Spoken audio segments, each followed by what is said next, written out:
I remember when I was fighting the farm laws,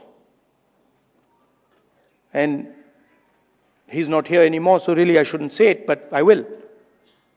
And Arun Jaitley ji was sent to me to threaten me. And he said, you know, if you carry on down this path, opposing the government, fighting us on the farm laws, we will have to act against you. I looked at him and said, I don't think you know who you're talking to.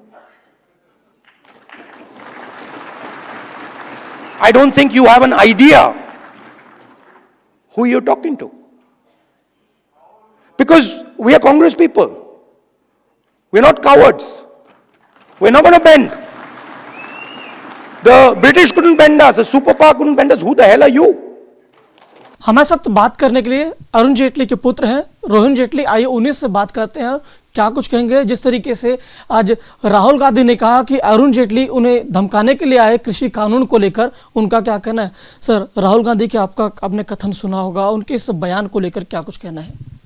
देखिए, इसमें दो चीज़ें हैं। एक, जो कृषि कानून था, फार्मर बिल था, वो स्वर्गीय अरुण जी के देहांत के बाद लाया गया था सन 2020 में, और सामाजिक तौर पर सबको जानकारी है कि उनका देहांत अगस्त 2019 में हुआ था।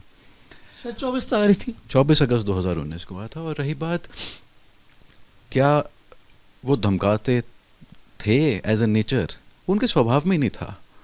वो डेमोक्रेटिक प्रोसेस के इतने स्ट्रॉन्ग सपोर्टर थे कि अगर किसी का कोई ओपिनियन है जो कि किसी अपोजिंग व्यू का है या किसी व्यू में मतभेद है या कोई अलग प्रक्रिया है, तो उसमें कोई धमकाने का प्रोसेस नहीं हो, तो वो एक हेल्दी प्रोसेस है। रही बात दिस एलिगेशन कि भाई मेरे को थ्रेटन किया, is totally deniable because it is an event of farm law which is subsequent to his demise. तो इसमें कोई बेसिस है नहीं। और रही बात, अगर if he was not a consensus builder, अगर वो कंसेंसस बिल्ड नहीं करते, जब मोदी जी की सरकार में जीएसटी कानून आया और पूरा एक कंसेंसस बिल्ड हुआ उस चीज़ को लेके, तो एक स्मूथ प्रोसेस हुआ। There were views which were taken, considered, and an effective GST was then presented in Parliament. Sir, लेकिन मन में एक सवाल ये आता है, जो व्यक्ति नहीं रहता है, साल 2020 का, जहाँ तक मुझे याद है, कानून जो कृषि कानून 2020 का वर्ष होता है, सितंबर महीने का उस टाइम टेबल होता है, और सर वर्ष 2019 में चले जाते हैं, तो कैसे धमका सकता है कोई। देखिए, अब ये चीज़ तो वही बताएंगे कैसे धमका सकता है कोई किसी के जाने के बाद। उनके देहांत के 13 महीने बाद, अरुण जी के देहांत के 13 महीने बाद कृषि कानून टेबल हुआ। जब अगस्त 2019 में उनका देहांत हुआ, उनसे चंद महीने पहले उनका स्वास्थ्य ठीक नहीं था, वो लोगों से मिल भी नहीं रहे थे। तो हमारी तो जानकारी में ऐसी कोई इंटरैक्शन या कोई नॉलेज है नहीं। कभी कुछ ऐसा जिक्र आपसे सर ने बात किया हो या कुछ बताया हो कि राहुल गांधी से उनकी इस तरीके से बात हुई है, राहुल गांधी को वो धमकाने के लिए, मनाने के लिए गए हों। आप समझिए बात को, बात धमकाने मनाने की है ही नहीं।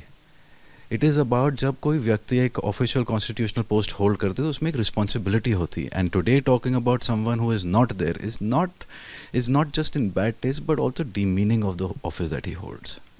कहीं ऐसा नहीं लगता कि जो व्यक्ति, जो अरुण सर जिस तरीके से व्यक्ति थे, सभी के हर पार्टी में उनका एक तरीके से कद था, सभी पार्टी के लोग चाहते थे, तो कहीं ऐसा नहीं उनकी छवि को आज धूमिल करने की बात है, क्योंकि एक साल बीतने के बाद एक कृषि कानून आया था सर के जाने के।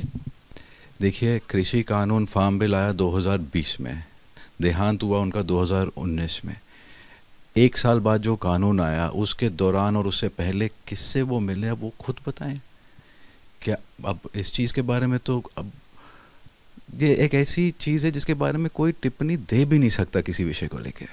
लेकिन आपके मन क्या सोचते हैं कि, क्योंकि आप उनके पुत्र हैं, कि राहुल गांधी को आज क्या कुछ रहा मन में कि इस तरीके की बात कह रहे हैं वो, कि वर्ष 2020 में वो व्यक्ति धमकाने आता है जो 2019 में इस दुनिया से जा चुका होता है। देखिए, अब वही टिप्पणी दे सकते हैं कि वो किसी के जाने के बाद किसी से कैसे मिल सकते हैं, हम भी जानना चाहेंगे।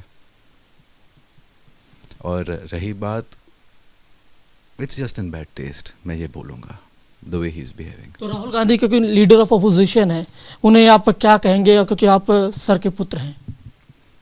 देखिए, पहले भी बहुत लोग लीडर ऑफ ऑपोजिशन रहे हैं एंड इस कॉन्स्टिट्यूशनल पोस्ट को बहुत रिस्पॉन्सिबिलिटी से होल्ड किया जाता है, therefore someone has to be more responsible and in more depth and more research oriented than making statements without any basis. नहीं, सवाल ये इसलिए उठता है क्योंकि एक पिता के नहरा रहने के बाद और फिर उसके पिता के बारे में अगर कोई इस व्यक्ति इस तरीके से बयान करेगा तो उस व्यक्ति को दुख होता है, तकलीफ होता है। तो राहुल गांधी को एक पुत्र होने के नाते क्या संदेश देंगे? देखिए,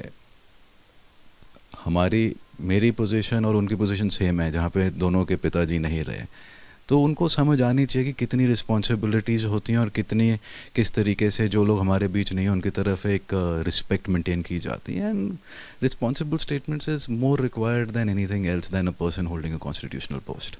क्योंकि आप तो सर के साथ काफ़ी समय गुजारा है, कभी सर के साथ इस तरीके से कोई बात हुई? क्या सर ने कभी किसी व्यक्ति को इस तरीके से धमकाया हो? देखिए, आप सामाजिक तौर पे पता करें, उनके नेचर और स्वभाव में ही नहीं था किसी से गलत तरीके से बात करना या धमकाना। वो एक सामाजिक आदमी थे, उनका रोज़ लोगों से मिलना जुलना होता था, और ये एक ऐसी टिप्पणी देना बहुत ही निंदनीय टिप्पणी है। समाज में जो इस तरीके से पद पे व्यक्ति होता है, कोई भी कानून या सेंसस बनाने को लेकर मिलना जुलना तो समझ में आता है, लेकिन इस शब्द का धमकाना शब्द कहाँ तक सही जानते हैं? ये बिल्कुल गलत है। जब कोई व्यक्ति के नेचर में ना हो धमकाना, और आप उनके जाने के बाद when you know that there is no one answerable for a personal meeting if at all it happened, is not correct. आपकी निगाह में कभी राहुल गांधी से सर की मुलाकात अनऑफिशियल या ऑफिशियल कभी कोई हो? On this subject I am not aware थी। अच्छा, एक चीज और, आपने जो आपने ट्वीट भी किया उसमें भी आपने कहा कि पहली बार नहीं कि राहुल गांधी ने किसी व्यक्ति को लेकर इस तरीके से टिप्पणी की है, इससे पहले मनोहर सर के लिए भी राहुल गांधी इस तरीके से बोल चुके। देखिए, वो मनोहर जी के लिए बोल चुके हैं पास्ट में, वो काफ़ी, और उनके खिलाफ मानहानि के केसेस चल रहे हैं इन चीज़ों को लेकर, तो इट इज़ नोन कि भी is a known liar on these facts. तो कहीं ऐसा नहीं लगता कि सुर्खियों में बने रहने को लेकर राहुल गांधी इस तरीके से टिप्पणी कर रही है, जिस व्यक्ति की सब कोई चाहता था, हर व्यक्ति उन व्यक्ति को लेकर? देखिए, वो ये जवाब वही दे सकते हैं कि वो सुर्खियों में रहने के लिए क्या क्या करते हैं, वही बताएं। इसमें मेरा मानना है कि जो कहा गया है is just in bad test, and just जिस तरीके से कहा गया है बिल्कुल गलत है। राहुल गांधी के इस बयान से आप लोग पूरी तरीके से आहत हैं? पूरे तरीके से आहत हैं, चोट लगी? बिल्कुल। जब किसी चीज़ में सच नहीं है और कोई तत्व नहीं है, वो बात बोलना बिल्कुल ही गलत है, और केवल उस व्यक्ति के लिए जो आज हमारे बीच नहीं है, बिल्कुल ही निंदनीय है। यानी कुछ राहुल गांधी को आप जवाब देने की कोई फिराक में, क्योंकि आप भी कानून के छात्र हैं और सर भी एक तरीके से कानून के छात्र ही थे? देखिए, वो चीज़ जो होगी हम देखेंगे और डिसाइड करेंगे क्या करना है। Thank you. बहुत बहुत शुक्रिया हमसे बात करने के लिए। तो स्वर्गीय अरुण जेटली के पुत्र रोहन जेटली थे। विजय संजीव के साथ गणेश पाठक, रिपब्लिक भारत, दिल्ली।